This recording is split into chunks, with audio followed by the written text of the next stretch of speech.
coronavirus. The coronavirus. Do you ever get the sense that you are not being told the real story? Here is some news for you. You are right.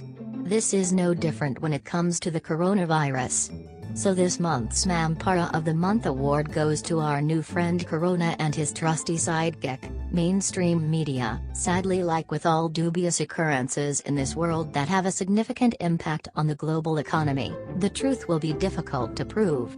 However, this doesn't stop us from asking questions. Question number 1. What was happening just before the advent of the coronavirus? It's war, but not with tanks and guns. This time, tariffs and Twitter feeds, the ammunition in the latest escalation of a bitter trade dispute between the US and China. We aren't looking at a broad and deep market sell-off. We're looking at all of the majors off by some 2% or more. And in fact, markets reeled as Beijing reacted to the latest bout of US tariffs by fighting back, hiking taxes on $60 billion worth of key American imports. The two premiers had been on course to bury the hatchet, but late last week talks broke down after China's president Xi Jinping declared he wouldn't give in to President Trump's demands to enshrine new trade laws. Question number 2. Who has been the hardest hit by the coronavirus? But that hasn't stopped at least 22 countries from imposing some form of travel restrictions on people coming from China. They include the United States, Israel, the Philippines, Australia, Singapore, Malaysia, Vietnam, New Zealand, and North Korea, Indonesia, and Iraq, which have issued temporary travel bans on people traveling from the mainland. China's neighbors like Russia, Mongolia, and Nepal are closing their borders and checkpoints, while others are introducing stricter controls. Meanwhile, Singapore, Vietnam, Russia, Sri Lanka, Bangladesh, Kazakhstan, and Mozambique have temporarily stopped issuing visas to Chinese nationals. Nearly 40 airlines from across the world have stopped or partially suspended operations to and from China. The coronavirus outbreak has led to complaints about a rise in anti-Chinese sentiment around the world. In France, for example, the hashtag #IamNotAvirus is being used to share stories of bullying in schoolyards and city streets and of hostile treatment by the media.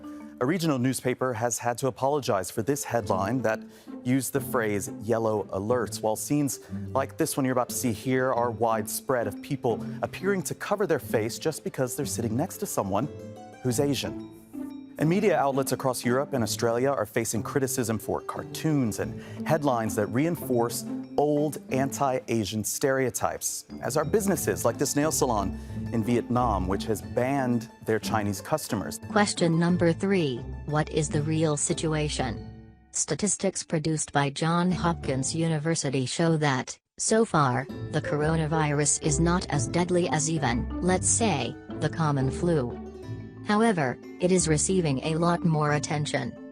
While precautions are advisable, social media and mainstream media, as is often the case, are not the most reliable when wanting to gauge the seriousness of an issue. They are, however, a great tool for overthrowing governments, breaking political resolve, and other such socio-political exercises. Question number 4. What is the situation in the wake of the coronavirus? The US and China have signed a partial trade deal aimed at easing the 18-month trade conflict between the world's two biggest economies. President Trump and China's Vice Premier attended a ceremony at the White House, and Mr. Trump said the agreement was a momentous step towards a future of fair and reciprocal trade between the US and China. While we don't like to subscribe to conspiracy theories, governments lie. It is clear that we have moved from this position just under a year ago. China will never surrender to external pressure. We have the determination and the ability to safeguard our legitimate rights and interests. China has to take countermeasures to this. So here's to you, Mr. Corona, and your close friend mainstream media. You are our Mampara of the month. Or, should the Mampara of the month not maybe be, well, us?